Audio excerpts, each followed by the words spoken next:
திருப்படல்கள் 55 1, 2 மற்றும் 4, 5, மேலும் 16 19 மற்றும் 22 முடிய.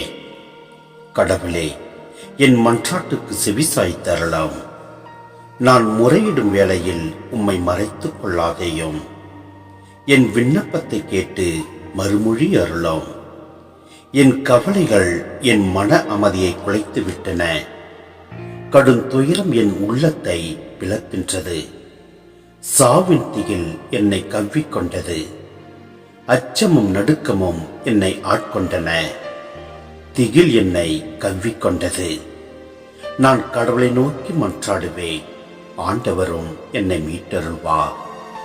காலை, நண்பகல், மாலை வேளைகளில் நான் முறையிட்டு புலம்புகின்றேன்.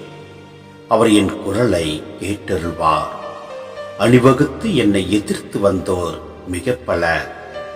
என்னோடு போரிட்டோர் கையினின்று அவர் என்னை விடுவித்து பாதுகாத்தார். தொன்று தொற்று அரியணையில் வீற்றிருக்கும் கடவுள் எனக்கு செவி சாய்ப்பார். அவர்களை தாழ்த்து விடுவார். ஏனெனில் அவர்கள் தம் நெறிமுறையை மாற்றிக்கொள்ளவில்லை. கடவுளுக்கு அஞ்சுவதும் இல்லை. ஆண்டவர் மேல் உன் கவலையை போட்டுவிடு. அவர் உனக்கு ஆதரவளிப்பார். அவர் நேர்மையாளரை ஒருபொழுதும் வீழ்ச்சி வர விடமாட்டார்.